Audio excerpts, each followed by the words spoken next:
Hey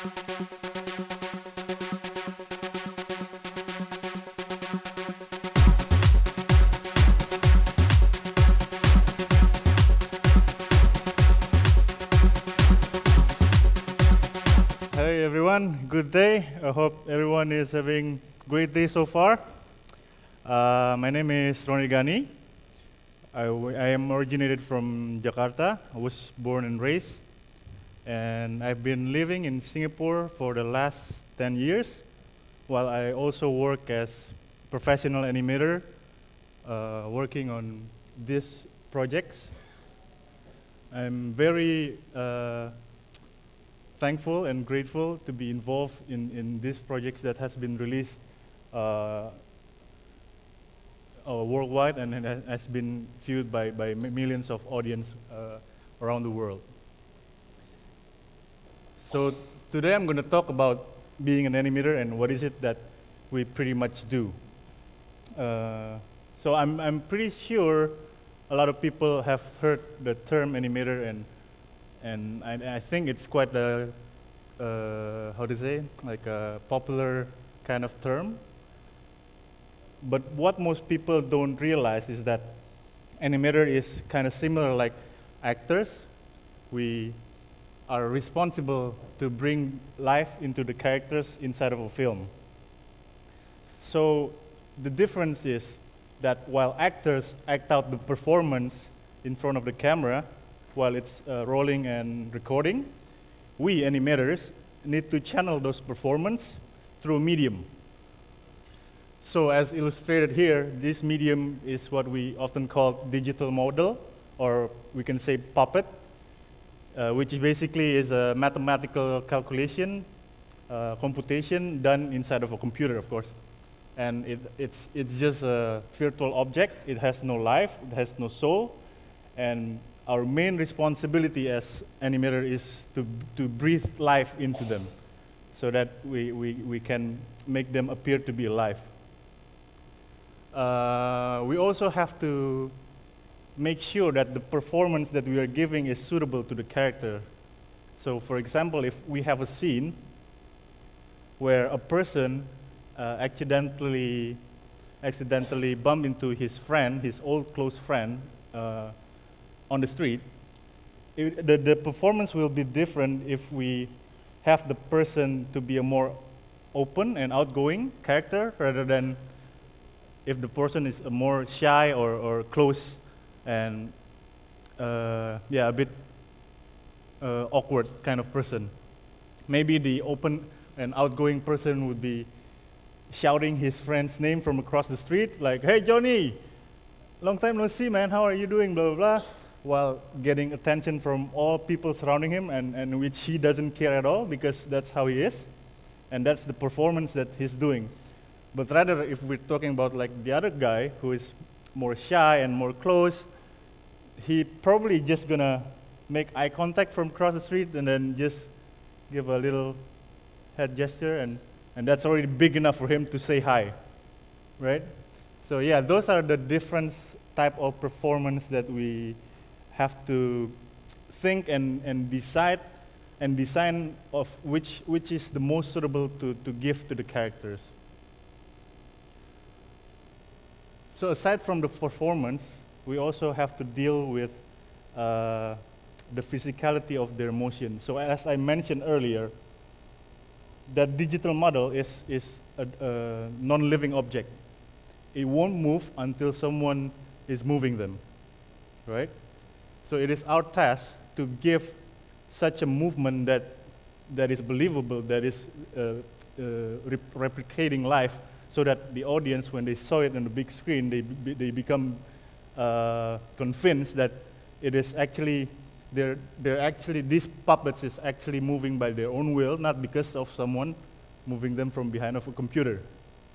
In order to do this, we animators have to really understand about the physicality of motions, and most importantly, how human body mechanics works in real life, so that we can then apply those understanding, all those concepts, upon to the digital puppets.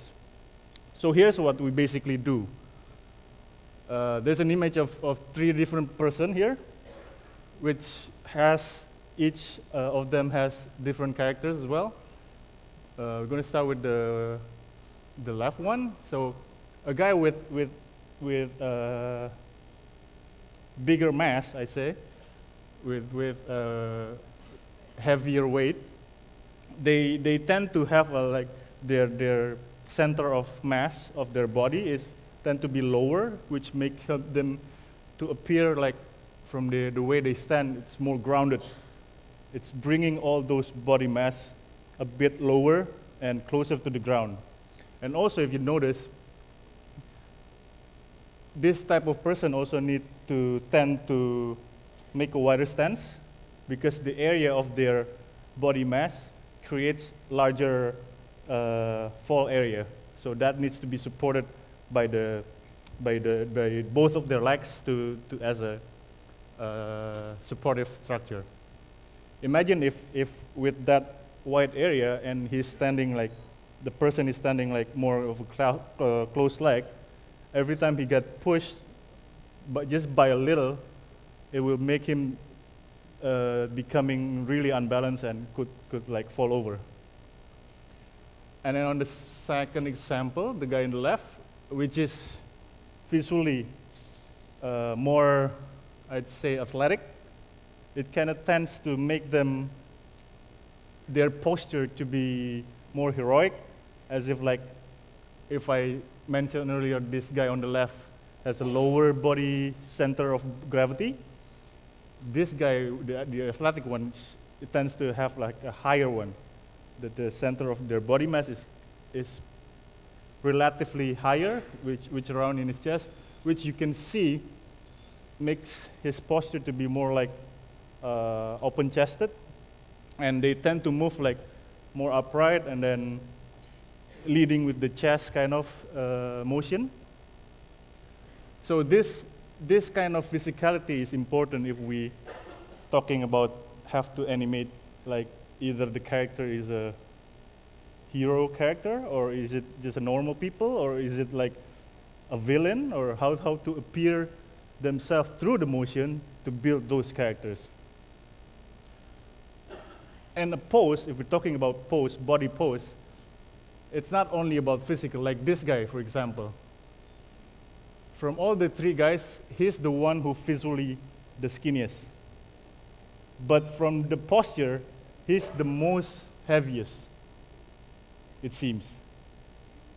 It's like all of his body is dragging him down, which makes him like super bended on the spine.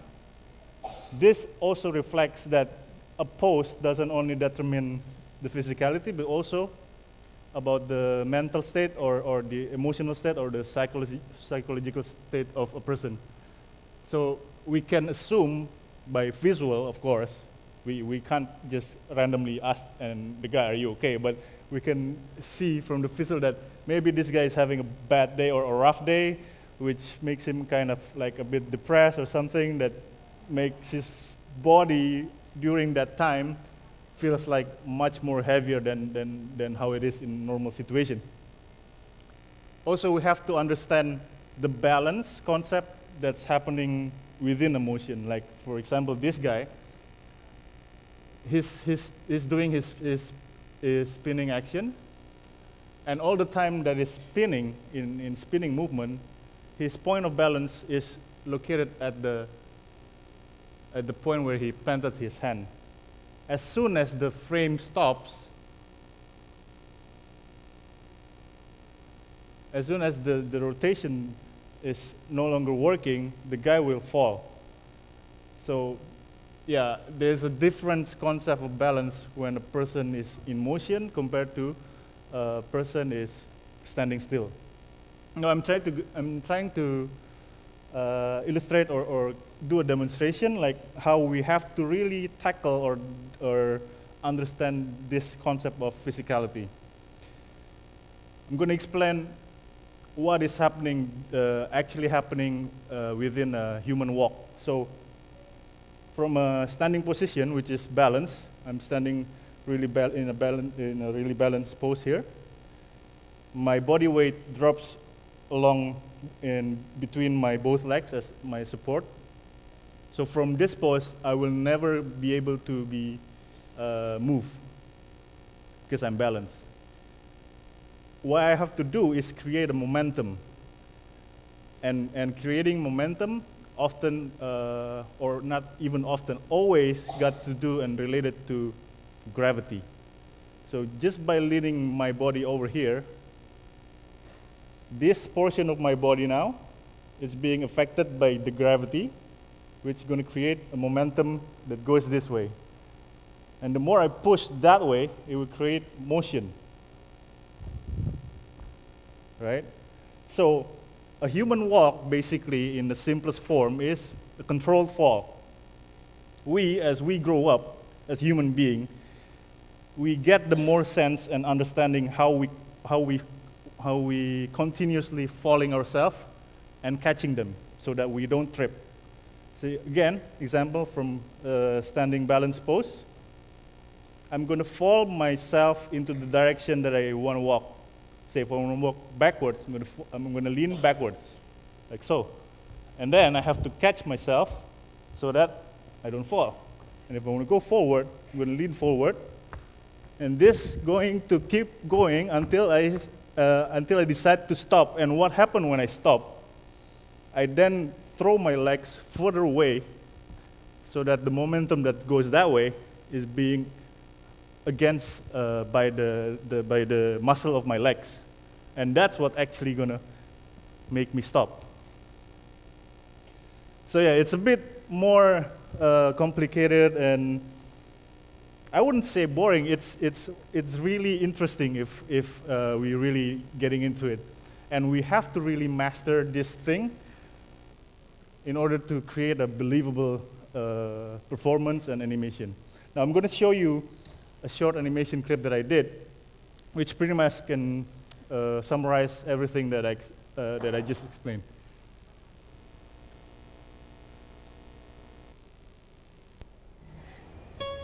How A lot I of time, feel. animations start How with I audio. feel. You sit there with a mass murderer. A mass murderer. Your heart rate is jacked. Your hand? Steady. How I feel. I then start by How I designing feel. the performance, You sit getting there into the character. with a mass murderer. What is it that A he is mass saying? murderer. Your heart rate is To jacked. whom that he is saying? Your And hand? what is actually being done during the conversation. Steady. How I feel. After that, How do I I feel? put those poses in, those performance. You I sit block that there out into the with a digital mass puppets. murderer. This is the digital puppets. A mass murderer. It's looking Your so heart rate dead right is now. jacked. We definitely can tell that someone is Your moving hand? them. Steady. But as the How I process feel. progresses, How do now I we have feel? more life into it. You We sit started there to play with the with a mass facial, like murderer. we decide what A kind mass of murderer. facial and lip sync Your heart performance. rate is jacked. Your hand? And by the end, if my Steady. animation succeeded, How I feel. How do I feel? You sit there with a mass murderer. A mass murderer. Your heart rate is jacked. Your hand? Steady. you will no longer think. Thank you. You will no longer think that someone is moving that puppet from behind of a computer, but rather than it's actually behaving, responding to a person in front behind of a camera, telling the memories that he's experienced in his previous life situations. So yeah, that's pretty much what our creative side of being an animator. But now I'm going to tell you that the journey I have in becoming an animator isn't all well and smooth. There were definitely a lot of challenges along the way. I'm going to try to entertain you with the story. So that is me, a much younger version of me. I've always liked to draw on any kinds of mediums, apparently, including my mom's wall. And then as I grew up, I also started to pick up reading comic books, right? I'm sure every one of us also, most of the time, have this phase in life where we like to read stories, we like to look at pictures and drawings. For me, I was really amazed by the drawings and the arts of it, and also quite really deeply absorbed by the storytelling that is happening inside of the comic itself. And then carrying on, all of this process kind of triggered my art sense, and I was starting to fantasizing to become an artist for when I grow up, to be my profession. But then what happened to most childhood dreams? Of course, reality started to kick in. When it was the time for me to decide which major should I choose and what profession that I want to be, and so on and so forth, I was being faced by this social situation where the argument is saying that arts is nothing more than just a child's play. Especially if we're talking like a time in Indonesia, in the context, like 10 years ahead from now, before, it is even more hard for us to propose an idea that we want to become an artist, because the major opinions would say that arts couldn't provide, it's not a real job, and it's definitely couldn't provide stability, either financial or whatever. But then I have to deal with it, and then I didn't want to fight it, as in I didn't want to make a scene and argue and create a fight or something, but I have to come up with a solution. So whenever you encounter problems, we have to find a way around it, and then instead of clashing with it, but we have to make an effort of dealing with it more persuasively, and which I did. I then thought that maybe if I combine arts and engineering, we can get architecture. So that's what I decided. Maybe if I propose this concept, they could see me becoming an engineer, but I also can channel my arts actually, which I initially wanted. So I did that, and then I went to University of Indonesia and become a Bachelor of Architecture. But during the time that I studied, it didn't seem to go along like the way I expected, and I was sad. And then I was again lost in direction, and then I thought that I really think that architecture wasn't really for me. But it wasn't all bad, because luckily, during my study in architecture, we got to know about this thing called 3D softwares, which we heavily use to visualize our designs assignments. And then I discovered that this 3D softwares is actually being more used heavily in animation and visual effects industry. And then I guess from then on that I kind of decided and triggered my hope again towards arts. Okay, there's still a chance here. It's not a dead end. I'm going to keep looking for which way to go, and then I decided that okay, I'm going to try my best with this opportunity that I have. So I set my heart. I decided, okay, I'm going to finish my study as fast as I can, and I'm going to learn animation and become an animator. But with that decision itself, after I graduated, I still being faced by a rough process, which by then there wasn't any really school or educational institution that can really teach things about animation or how to become an animator. And I have to get everything all by myself. I get all the things that my hands can get so that I can practice day and night, and until finally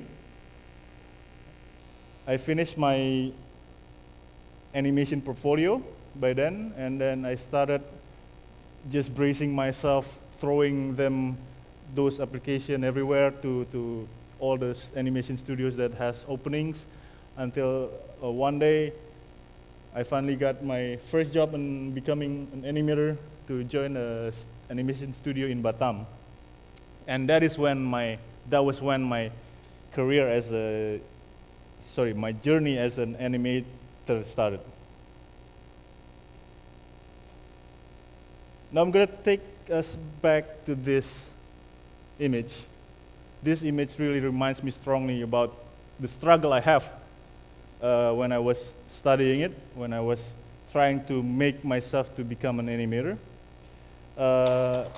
And I still feel that it's still relevant to the situation right now, where a lot of people who I know that they want to make a career in animation or want to try, they still struggling to find like which channel or which proper way to do it. And by this situation, I kind of like motivated and think that maybe there can be a better way, there can be a better situation. And I've been working in the industry for 10 years. What is actually that I can do to give something or to be a part of the solution of the problem? And then I decided that maybe I can do something that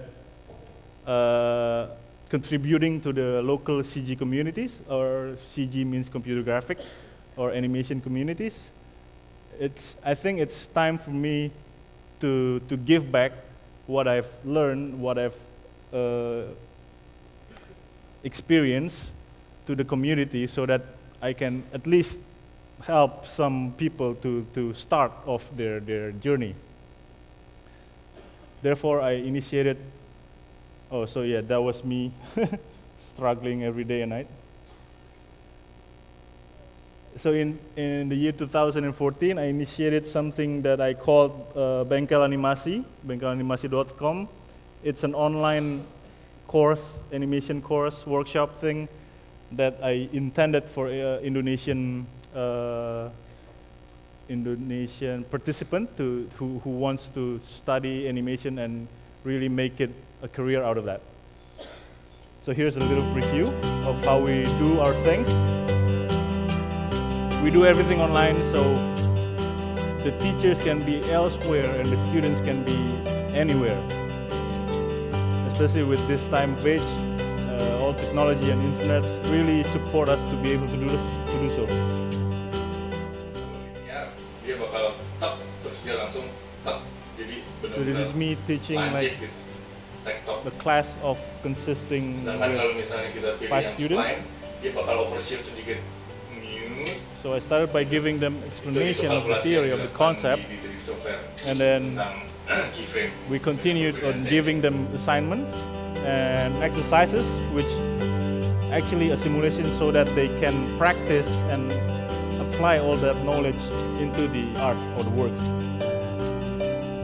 And then once they do the assignments, we can create like an online system, online review system where the tutor is giving inputs on their works and what can be better, what can be pushed, and then which direction is not moving and where do they need to go to make it better. And here's the example of our really early students. So again, it's all about getting the believability into the motion. All the physicality needs to be right, all the performance, so we won't see like everything being stiff up. So this is the latest student reel that we have.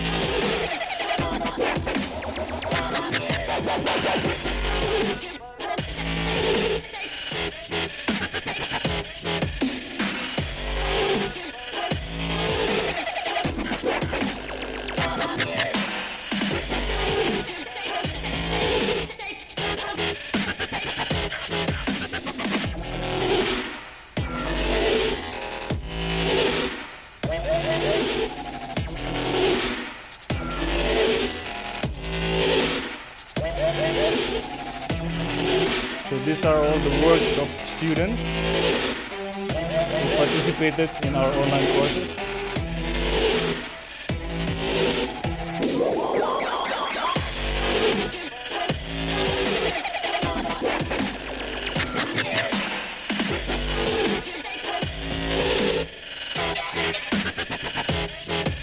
So yeah. Thanks. Allow me to close my presentation today by saying that it is very important for you to find what your passion is and truly believes in it. Because once you do so, once you found it, no matter how many obstacles and challenge that comes and hit you along the way, you're just going to fight it. You're just going to make a way around it, and make it work. I'm Ronny Gani. Thank you for your time.